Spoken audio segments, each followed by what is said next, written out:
présentiez vos activités actuelles et après on parlera de l'humain. Donc je commence avec vous. Que faites-vous exactement? Donc, Simon Biotto, déjà merci pour cette invitation aujourd'hui. Donc, Tunstall, on est aujourd'hui le premier acteur de la téléassistance en France. On a un peu plus de 200 000 personnes qui bénéficient de nos services. Et donc, la téléassistance, le principe de base, c'est de pouvoir joindre notre plateau d'écoute et d'assistance 24 heures sur 24, 7 jours sur 7. Aujourd'hui, on est sur une population qui a un peu plus de 80 ans, qui s'équipe de téléassistance. Mais on l'a vu, on est encore malheureusement dans un équipement en réactif, c'est-à-dire qu'on va s'équiper de téléassistance quand on a eu un accident. Et notre objectif à nous étant de passer sur un modèle un peu plus prédictif, ou en tout cas on va équiper dans la prévention les personnes un peu plus tôt, et puis après aller dans une convergence avec la santé et la e-santé, puisque nous faisons aussi de la e-santé. Puisque évidemment avec une population qui a plus de 80 ans de moyenne, évidemment ce sont des patients qui ont des pathologies chroniques dont on a évoqué la prise en charge ce matin déjà. À la Croix-Rouge, vous nous présentez un petit peu vos activités, s'il vous plaît? Oui, bien sûr. Bonjour, merci de votre accueil. Donc, la Croix-Rouge française, je ne la présente plus, je ne ferai pas cette offense, mais quand même un petit peu, puisque souvent connue sous le champ de l'urgence ou la lutte contre les exclusions, nous avons à peu près 600 établissements de la formation, de l'accompagnement à la petite enfance jusqu'au grand âge en exploitation, donc vraiment dans l'ensemble des parcours de vie et au cœur des territoires et de manière le plus décloisonnée possible. Nous avons mis en place au sein de la Croix-Rouge française une direction, stratégie, innovation, transformation, impact, qui permet d'accompagner l'ensemble des transformations et notamment numériques en santé, le sujet du jour. Et comme vous l'imaginez, notre valeur humaniste, notre histoire, fait que le thème du jour nous intéresse tout particulièrement. Point important, c'est que nous avons validé une stratégie 2030 en lien avec le mandat du nouveau président Philippe Dacosta, qui permet de décliner en tout cas cette vision du prendre soin humaniste en alliant les enjeux évidemment de participation des personnes. On a entendu depuis ce matin des notions de la reconnaissance notamment du pouvoir expérientiel, du pouvoir d'agir, etc. et qui sera certainement à renforcer. Donc j'espère pouvoir en tout cas contribuer humblement ce jour à ces réflexions. Alors Bernard, vos activités, avant de parler de la place de l'humain, globalement, vos activités? Donc moi, je suis radiologue depuis longtemps et j'ai travaillé à Valenciennes d'abord, pendant 5 ans avant d'arriver au CHU d'Orléans. À Valenciennes, mon métier, c'était de coordonner le territoire. Et donc, j'ai constaté que quand tout le monde est d'accord pour travailler, c'est-à-dire les docteurs, la médecine de ville, les associations, etc., quand tout le monde veut bien travailler au service du patient et dans des parcours gradués, il manquait juste une chose, c'est qu'on ne pouvait pas se passer d'informations. Donc les patients voyageaient avec 1 kilo de papier sur le ventre dans des ambulances à des horaires pas possibles. Et en termes de santé publique, un constat très important, et c'est ce qui va justifier ce que je vais vous dire tout à l'heure, c'est que sur un territoire de 750 000 habitants environ, 3 300 personnes meurent chaque année de façon prématurée d'une maladie chronique. Une fois sur 2 quand elles ont une infection cardio, une fois sur 3 quand elles ont un cancer. 3 300 personnes sur un territoire, c'est autant que sur la route pour 70 millions d'habitants, on va dire. Voilà, donc c'est quelque chose de très important. Et on s'est trouvé confronté à l'idée qu'il fallait absolument avoir du numérique pour pouvoir se coordonner, se parler à propos des patients et travailler ensemble. Jacques Lucas, il y a beaucoup d'outils numériques actuellement sur le marché. Et c'est plutôt une bonne chose, non? Quel est le rôle de l'agence dans cette pléthore de propositions? Alors, je voudrais dire avant, si vous me le permettez, qu'avant d'être président de l'Agence du numérique en santé, j'étais au Conseil national de l'Ordre des médecins, délégué général au numérique. Et je voulais déjà faire bouger cette vénérable institution en considérant que le numérique n'était pas le diable dans la boîte. J'y suis parvenu modestement. Il y a encore du chemin à accomplir. C'est pour cette raison que le ministère m'a nommé président de l'Agence du numérique en santé. Alors, de quoi s'agit-il? La stratégie nationale en santé, oui, définit une place prépondérante au numérique et une feuille de route a été publiée à cet égard. La feuille de route est maintenant d'ailleurs terminée sur la première étape et il y a encore une autre étape à franchir, ce qui me fait dire que nous sommes au milieu du gué.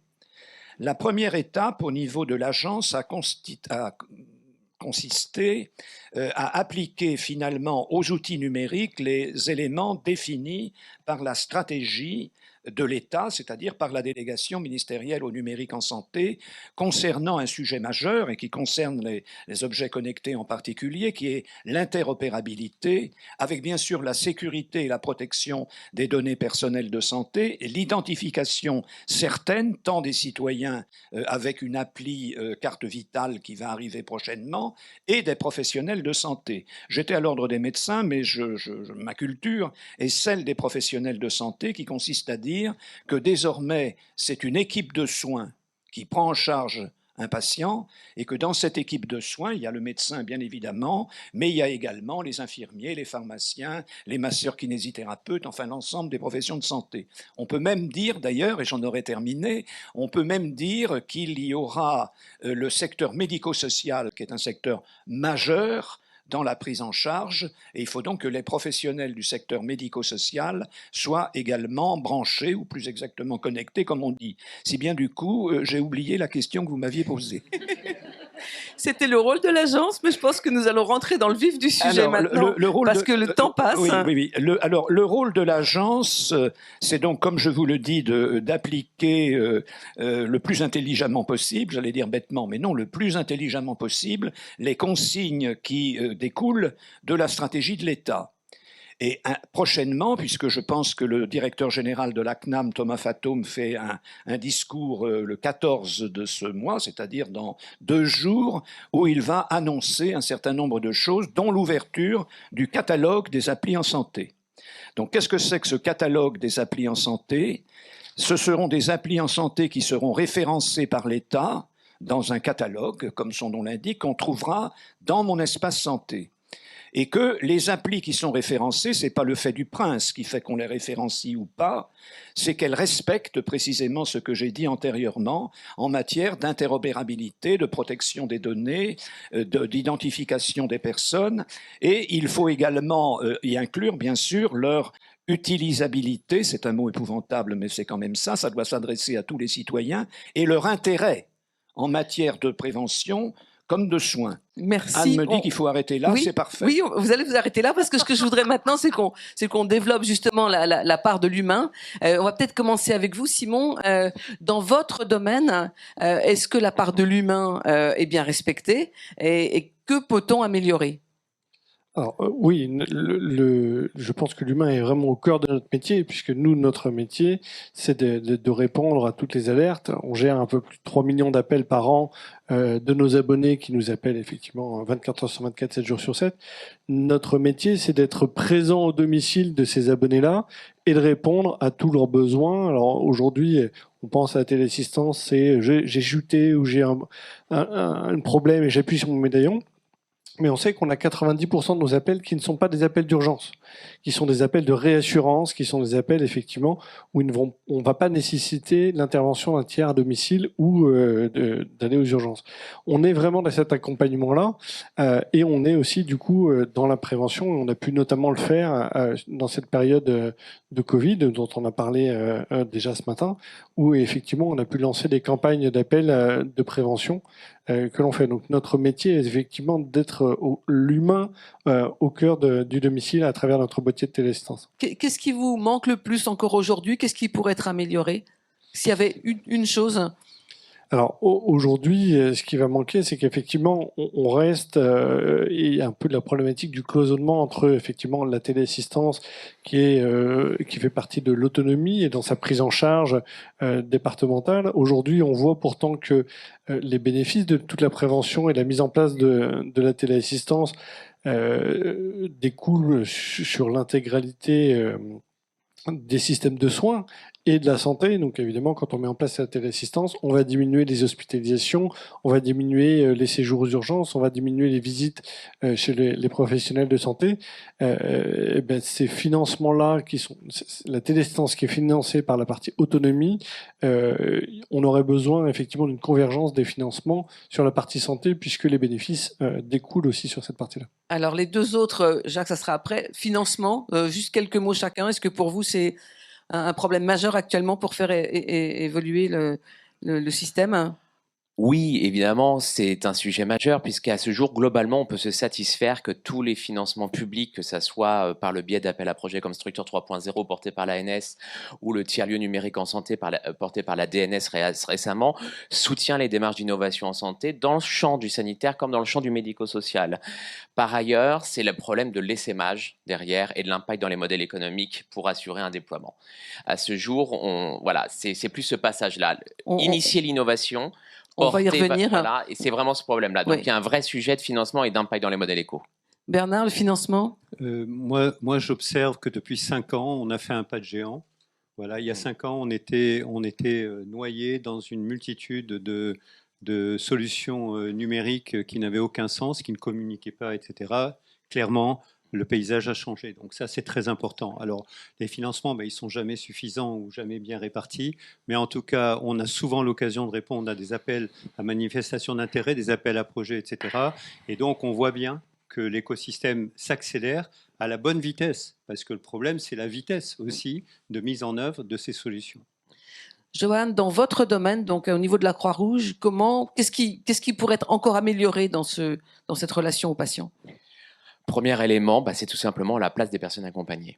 Je pense qu'il y a des personnes accompagnées, des patients, des résidents, des usagers, des bénéficiaires. Il y a eu une prise de conscience, évidemment, dans l'innovation par l'usage. Mais à ce jour, les méthodes pour donner cette place juste tous les profils, toutes les vulnérabilités ne sont pas suffisamment mises en œuvre. La maîtrise d'usage, le design thinking, l'ingénierie participative sont des éléments qui ne sont pas suffisamment encore déployés culturellement dans les formations initiales de tout à chacun jusqu'aux modalités de financement pour les mettre en œuvre. Ça, c'est un point qui me semble central. Innover, oui. Pour quelqu'un, oui. Mais avec la personne, c'est encore mieux. Donc ça, c'est quelque chose qu'on souhaite renforcer, nous, dans notre rôle à la Croix-Rouge française, sur la participation des personnes. C'est indéniable.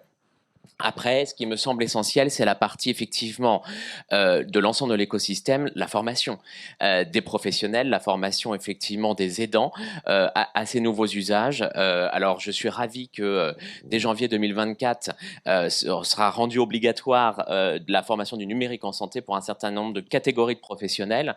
Il va falloir élargir, mais c'est déjà une très belle première étape. Et puis après, il y a la notion de l'inclusion numérique. L'inclusion numérique est un incontournable et notamment en miroir avec les représentations sociales. On se dit, les jeunes, pas de problème, ils vont savoir utiliser toutes ces nouvelles applicatifs. Non, ils savent utiliser Snapchat et Messenger, mais pas forcément mettre une pièce jointe à un mail. Je voudrais que les Donc, deux autres... voilà, il y a quand même des choses. Et à l'inverse, on croit que les seniors ne sont pas en capacité d'utiliser le numérique. Et encore là, il y a 2 jours, j'ai animé une table ronde avec une dame de 92 ans qui est très très à l'aise avec sa tablette. Elle a supprimé l'écran TV. Elle a découvert l'usage des tablettes numériques en EHPAD. Et maintenant, de 9h à minuit, elle est sur ses tablettes. Donc, vous voyez comme quoi les représentations sociales sur ces sujets nécessitent, dans une dynamique d'inclusion numérique, de rompre avec ces représentations et adapter de manière personnalisée pour toutes les catégories de population des étapes d'inclusion numérique pour laisser personne sur le bord du chemin. Je voudrais, Simon, que vous réagissiez à ça. Donc, participation, formation, inclusion numérique, ça fait beaucoup de choses.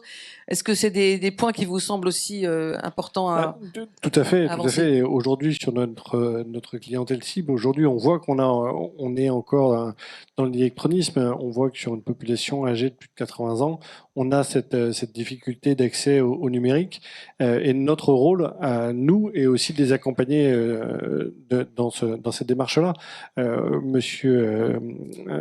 j'ai plus retenu son nom, mais on disait ce matin effectivement que les utilisateurs, quand ils achètent un appareil connecté, au bout de 6 mois, ils ne l'utilisent plus. Notre rôle est aussi là d'accompagner les gens sur continuer cette utilisation et l'appropriation des outils. Bernard? sur le même thème? Moi, je pense que ce qu'on a observé pendant le Covid, et on l'a observé aussi dans beaucoup de pays, notamment aux États-Unis pour la préparation de la loi Omnibus, c'est qu'on a aux États-Unis 50 millions de personnes qu'on a laissées sur le carreau et qui n'utilisent pas le numérique. En France, c'est la même chose. Voilà, on a énormément de populations pour diverses raisons qui n'y arrivent pas. Parce qu'on a parlé de territoire tout à l'heure, et c'est Antoine Malone qui en a parlé. Moi, je suis très territoire. À partir de Valenciennes, quand il y a 6 ans maintenant, je parlais de territoire intelligent, ça faisait rigoler les Jacobins à Paris. Parce que le territoire intelligent à partir de Valenciennes, ça ne peut pas exister. Or, l'intelligence qu'il faut développer, et c'est peut-être une des raisons pour lesquelles on est là aujourd'hui, c'est que cette intelligence, elle appartient au territoire, pour ce qui a été dit tout à l'heure, pour tous les acteurs de la santé, les politiques, les agents économiques, les agents sociaux, la médecine du travail, etc. etc. Voilà. Là, on a de bonnes raisons, on a de bons ressorts pour accélérer les choses. Jacques, je voudrais que vous réagissiez sur la formation et sur l'inclusion numérique, parce que je pense que c'est des domaines qui sont importants. Oui, vous avez parlé d'ailleurs là de la fracture, fracture et lien, hein, c'est le thème général.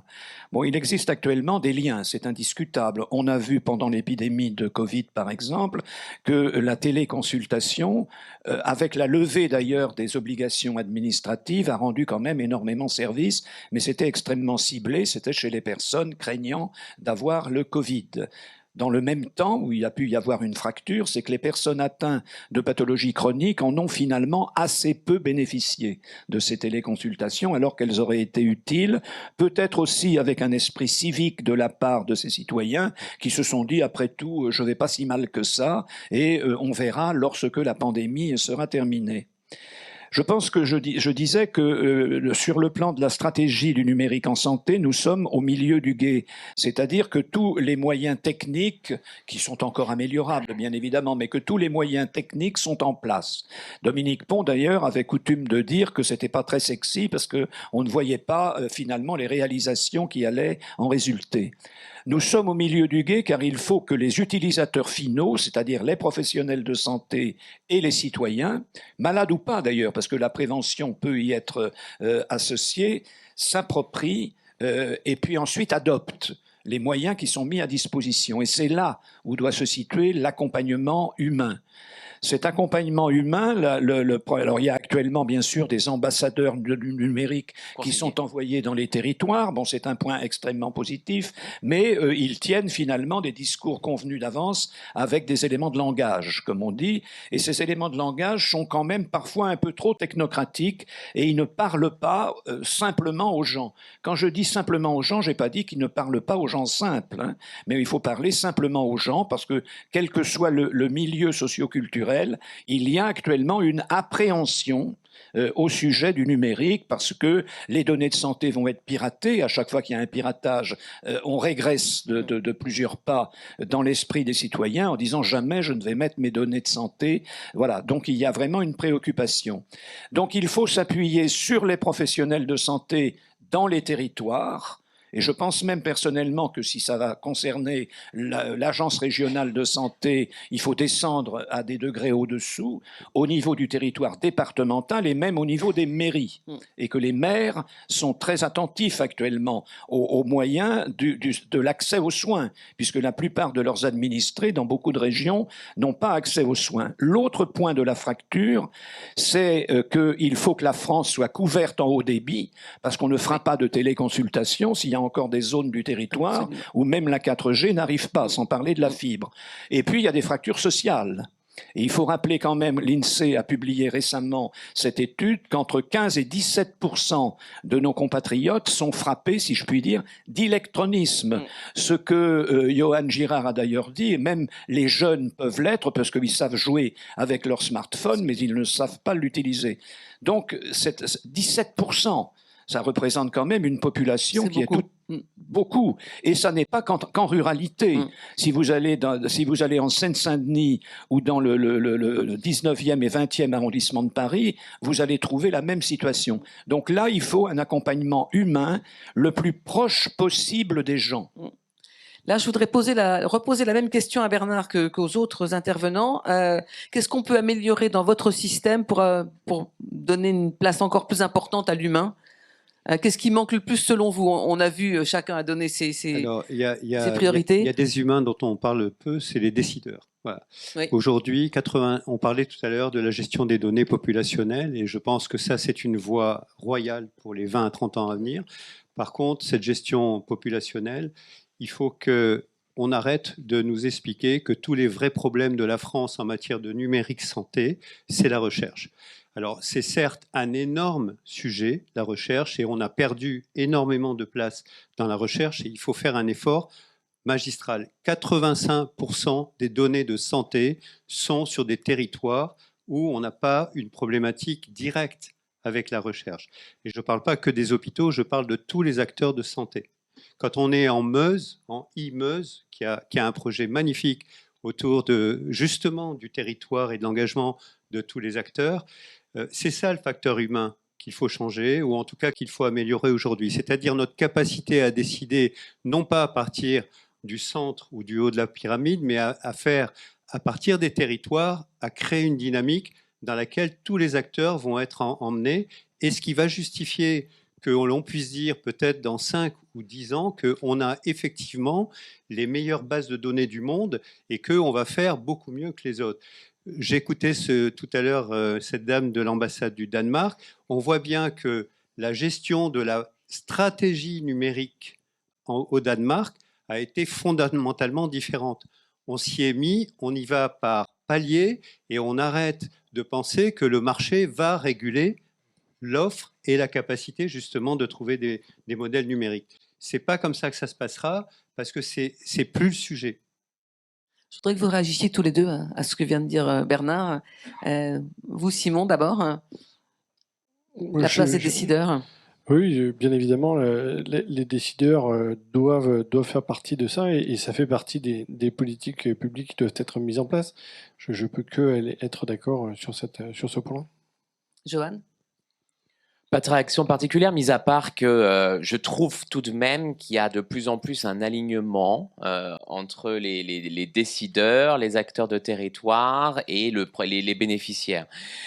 Pour moi, on est sur la bonne voie, mais effectivement, la réencapacitation des personnes accompagnées sera la clé de l'accélération complète pour ajuster la bonne prise de décision, selon moi. Voilà, un rééquilibrage. Et d'ailleurs, ce qui me semble aussi à mettre en miroir, alors je déborde un peu, pardonnez-moi, sur les relations notamment patients, praticiens, etc., et sur ce que ça va perturber en termes d'identité pour tout à chacun, et ce qui à ce jour me semble négligé dans la stratégie d'accélération du numérique en santé, c'est-à-dire qu'est-ce que ça impacte en termes identitaires dans tout à chacun. Donc voilà, ça déborde un peu sur la question, mais je le mets en miroir parce que pour moi c'est très très lié.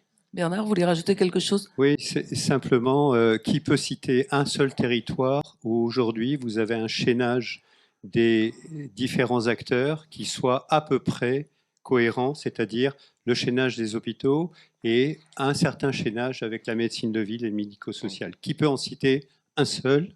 Jacques va en citer un, je suis sûr.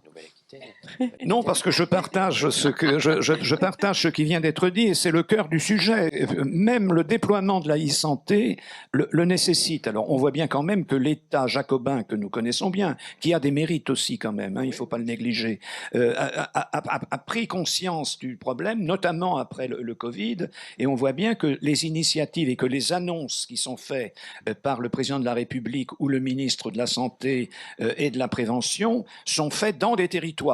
C'est symbolique, mais enfin, ça a quand même du sens. Et que le Conseil national de la refondation la première séance a eu lieu au Mans. Donc, c'est quand même une volonté de descendre vers les territoires et de descendre. Et on voit bien que l'Association des maires de France va également dans ce sens-là, y compris en matière numérique. Donc il faut poursuivre dans cette voie-là très résolument, parce que je pense effectivement que dans le 17e, le 18e ou le 16e arrondissement de Paris, les problèmes ne se posent pas de la même façon qu'à Albi, où je reviens et j'ai été faire une intervention en présence des élus s'intéressant à la santé publique.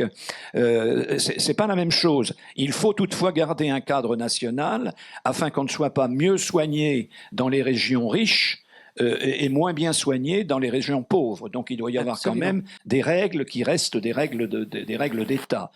D'où la doctrine du numérique en santé qui a été publiée, il va d'ailleurs la version prochaine est en cours de publication. L'État aussi n'entend pas se substituer aux initiatives privées ou publiques d'ailleurs, en matière d'application. Mais il y a une doctrine et on doit respecter cette doctrine pour avoir en tout cas des financements publics.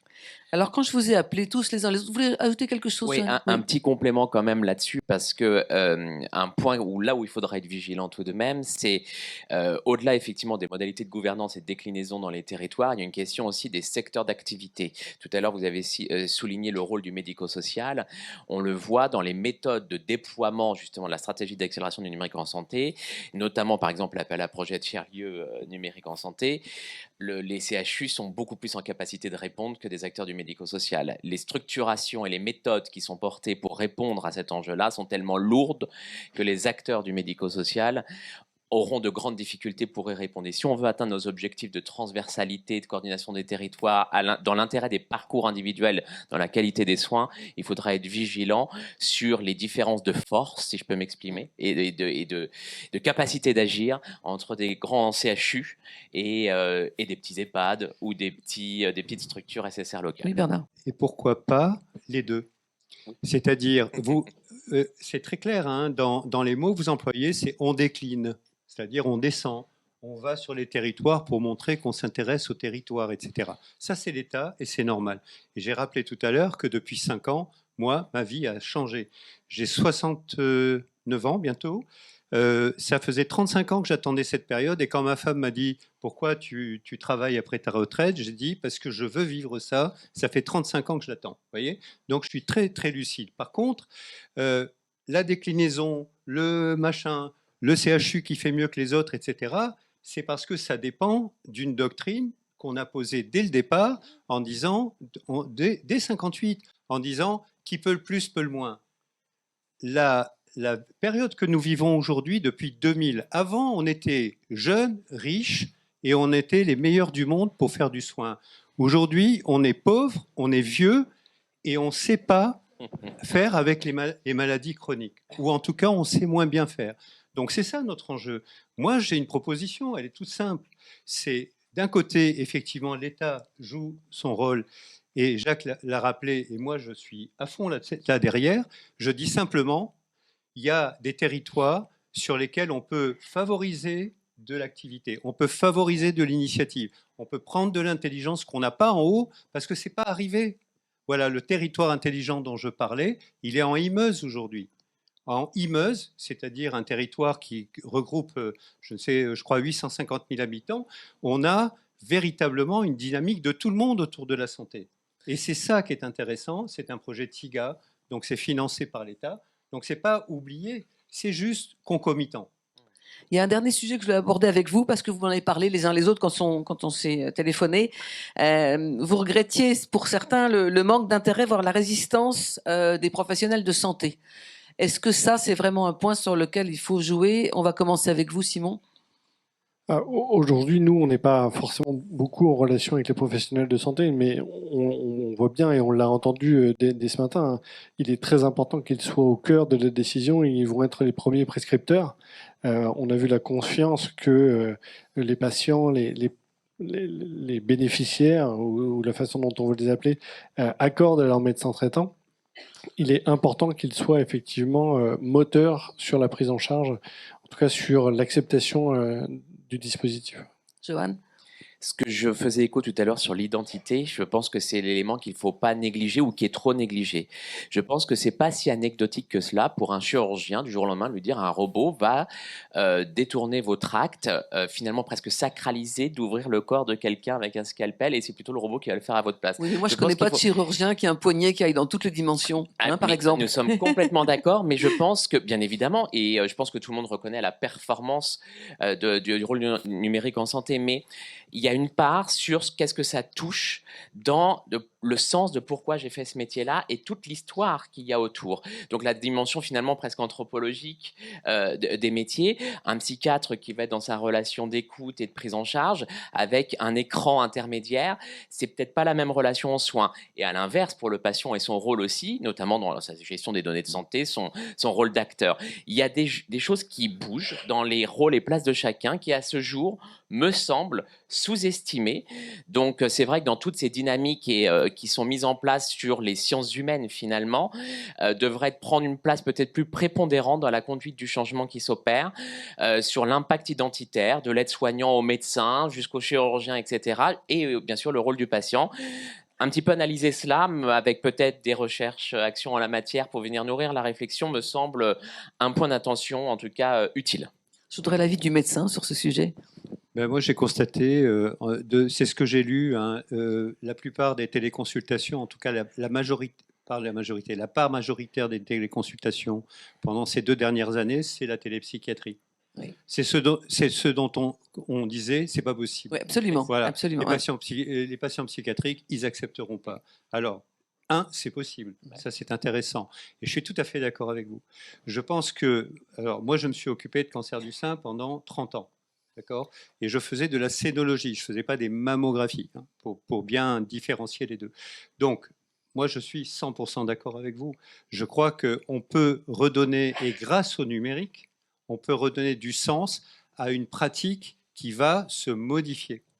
Et c'est parce que cette pratique se modifie, vous parliez tout à l'heure du temps que l'on peut récupérer, cette pratique qui se modifie, c'est peut-être s'occuper vraiment des gens qui en ont besoin, dans tout type de consultation, et peut-être faire des consultations plus rapides en téléconsultation pour des sujets qui sont liés effectivement à un suivi, à la vérification du pacemaker, etc., etc. Voilà, là je crois qu'on a un cœur de sujets, alors c'est formation, c'est anthropologie sans doute, bref, il y a beaucoup de dimensions à l'intérieur de ça et je crois que c'est nécessaire de les aborder. Jacques, vous avez 2 minutes 05 pour le mot de la fin. 2 minutes 05, c'est parfait. Je vais citer Molière. Ah, bah, très bien. Je citais Molière en disant « le numérique vous dis-je ». C'est-à-dire que s'il y a des difficultés dans le système de santé, il ne faut pas que nous ayons le réflexe « le numérique vous dis-je ». C'est-à-dire que le numérique va résoudre toutes les difficultés que nous rencontrons. La réponse est clairement non. C'est que le médecin ne veut pas céder sa connaissance à un robot, mais il n'en a jamais été question. Il faut tenir compte des fake news dans ce domaine-là. Mais le patient retient toujours que ça peut être dangereux pour lui et qu'il suffit d'aller sur les réseaux sociaux pour voir on va désormais être soigné par les robots et que l'intelligence artificielle va se substituer aux métiers médicaux. Ce qui est faux. Ce sera une intelligence augmentée du médecin. Les médecins sont toujours très intelligents, c'est bien connu, mais enfin, on peut les augmenter encore un peu plus. Et c'est vrai également pour les autres professionnels de santé. C'est pour ça que je pense que le numérique en santé doit rejoindre l'équipe de prise en charge, je l'ai déjà dit, mais j'insiste sur ce point-là, et en particulier l'équipe de prise en charge en soins primaires, sur les territoires, dans la proximité où on dit c'est un désert médical. Ce n'est pas que un désert médical, c'est souvent un désert administratif. Et que si les patients ne savent pas utiliser le numérique, beaucoup de citoyens ne savent pas non plus de faire leur déclaration d'impôt en ligne. D'ailleurs, généralement, ce sont des personnes qui n'ont pas des revenus tels qu'elles vont payer un impôt considérable. Néanmoins, la dématérialisation comporte également une sorte de déshumanisation. Mais les téléconsultations ne déshumanisent pas la relation.